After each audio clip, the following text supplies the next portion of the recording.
What is happening, testies? I trust everyone is staying healthy out there. I thought we'd take a look at what's happening in the Star Citizen community. People being very creative, being stuck inside all day, starting with this cool image over here. We're going to take a look at the jump point. Also, we're going to take a look at the funding and some interesting numbers and stats out of CIG. So, with that, let's get rolling.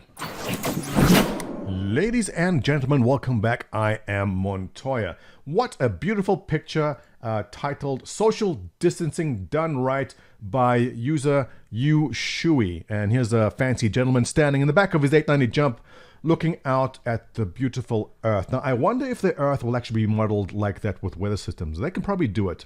I'm very excited to see what the Earth looks like when they finally do bring it in. I want to take a look at the official mission stats coming out directly from robertSpaceIndustries.com. But before we get there, how is this? Look at this. The most beautiful, the ass end of the Banu Defender is the most, they say, everyone says it's the most beautiful ship. Everyone says so. And it is. I don't want to say I regret melting mine. I melted my Banu Defender to get the Prowler. Now the Prowler is featured in Jump Point. You decide, after watching this video, if the Prowler is better than the Banu Defender. It is. No, I do like the Banu Defender. I may rebuy it at some point, but wait till you see what the Prowler has in store before you make the decision. I missed this biome. What is that? I forget which moon that is. Is that not around anymore? Unpopular opinion, realistic futuristic helmets are better than Fortnite-looking high fantasy helmets. All right. I agree. You know, well, is my face blocking that? I'm going to remove that. All right. I 100% agree with this because there's nothing more irritating than when you go on an op and everyone's coming wearing the full armor, everyone's looking good, and one guy rolls up with that, or with this thing up there. Why are you wearing that? I can understand. Listen, all right, this is the way you want to play the game. You think that's cool? Okay. Honestly, I think it's hideous. I think it would have been cool as some kind of ornament that you put on display, but to actually wear in the game itself, I don't know. I mean, the skull one here is also kind of cool. But again, you know, I do personal opinion here is, yeah, these helmets down here, these are the ones which I prefer seeing in the game itself.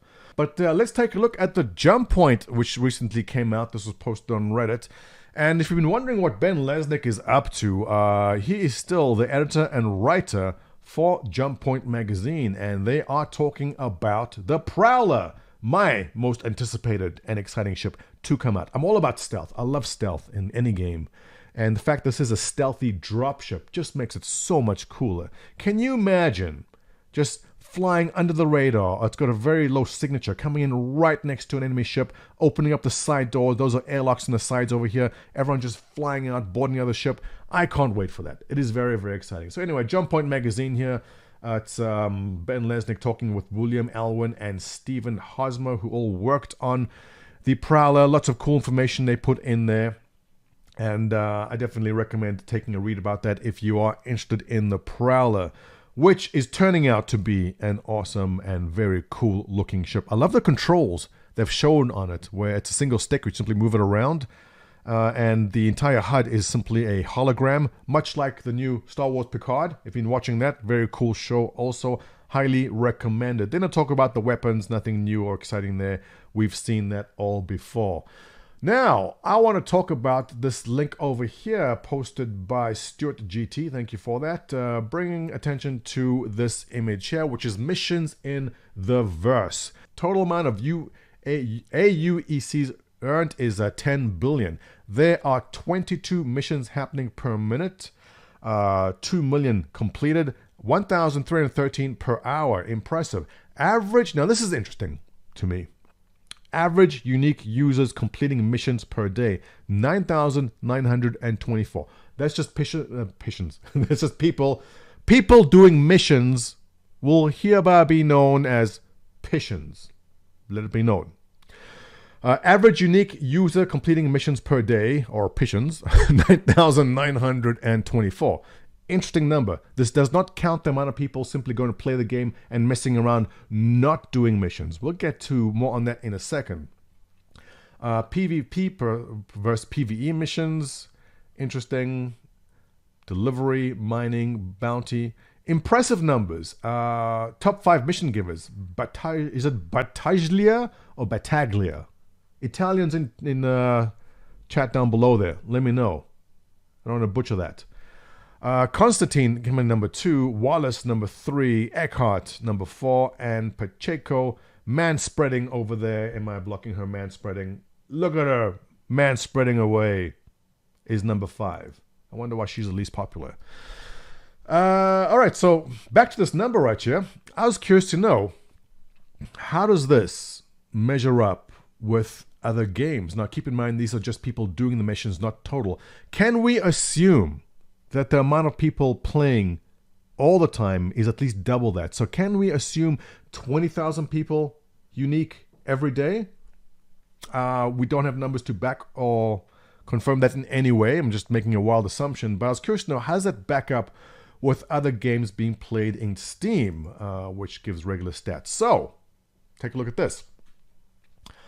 Monster Hunter, pretty popular, 68,000 people playing, 120,000 at the peak. Warframe, wildly popular game, which I've enjoyed immensely, 59,000 people playing.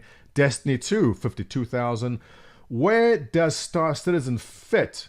And it's close to the bottom, as you would expect, because honestly, I mean, we're nowhere near to where Destiny 2 is, but Star Citizen would fall somewhere between World of Warships and Yu-Gi-Oh! And around Dark Soul. This is just missions, people completing missions, all right? Keep that in mind. So more people are completing missions daily in Star Citizen, 9,000 per day, than are playing Elite Dangerous. Would that be accurate to say? The amount of people that are completing missions in Star Citizen is greater than the amount of people playing Elite Dangerous on an average day. That is kind of surprising to me. Does my logic work out there or not? Because Elite Dangerous, if you've not tried it, is an awesome game. It is really good. And it's kind of sad to me to see this kind of number of Elite Dangerous. I would have expected double or triple that at least. They really deserve a lot more plays. If you haven't tried Elite Dangerous and you do like Space Sims, definitely jump in there. Check that out. So more people are completing missions daily than play all of Elite Dangerous. And that's just completing missions, not even playing the game. If we were around 20,000 so people playing on a daily, that's more people than playing Elder Scrolls or Assassin's Creed Odyssey and Fallout 4. Well, I understand that. So not bad. Not bad at all for a game in alpha. Stop freaking out if I say it's an alpha. It is an alpha, all right? Not bad for a game there's an alpha to have more people playing Star Citizen than Fallout 4. But I was curious to know, in light of a lot of you, 3 million people applying for unemployment, a lot of people being laid off in light of what's happening in the country in the moment, and I was curious to know, how is this going to affect funding for the game? And to be honest, it really has not affected funding too badly yet. In fact, it's pretty impressive. We're 1 day away from seeing the monthly total. Last month came in at 4.2 million. Tomorrow we'll have the number for the current month we're in, which is March. Surprised I had to check what month. You know, all the days are melting into each other. What month are we in even? I don't know. Okay, it's March for the record. So I'm very, very curious to know how this is all going to be affecting Star Citizen. And so far, over the past couple of days, which we've been in quarantine and people have been laid off, 98,000, 88,000, close to 100,000, 3 days in a row there. And yesterday down to 79,000. Seems pretty damn high. Still very, very high in terms of funding. But keep in mind, people have just been laid off now. And the financial pain may take a while. So will that affect funding? But getting the freedom check coming in the mail very soon of $1,200 to a lot of people, will people be spending that on buying ships? I know that's crazy because you should be paying off your rent and buying food. But I'm very, very curious to see how the next couple of months actually pan out for funding for Star Citizen. And let me just be very clear about this. The funding is in danger because when people need to spend their money on food and rent, you're not buying expensive JPEGs. So there is a risk. And I'll be watching this for you closely and I'll let you know what is happening with that. Popping onto the crowdfunding timeline. I remember I spoke about this back when this line popped over the 40 million. I said year-over-year funding is going to explode. And it has for the last couple of months, as you've seen. Every month is higher than the month before. This is the year-over-year chart comparing this time period to the same time period the year before that.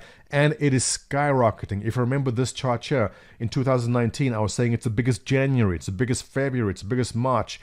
November, December, always big. And yeah, we blew all records out of the water for 2019. But check what's happening here in 2020 so far. And this is insane. 2020, just January of 2020 is almost as big as January and February of 2019, which itself was a massive year. So far, just the first 3 months of 2020 have blown everything away in terms of funding in Star Citizen.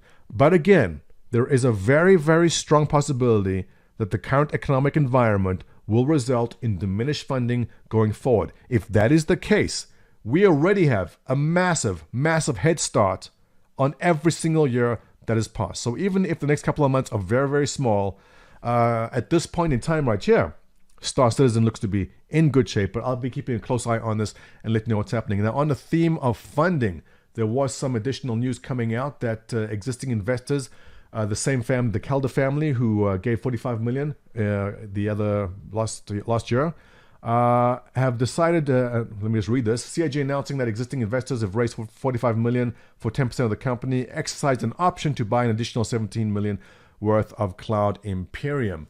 What does that mean? Now, when the Calder family, it is the Calder family, I'm reading that right? Yes.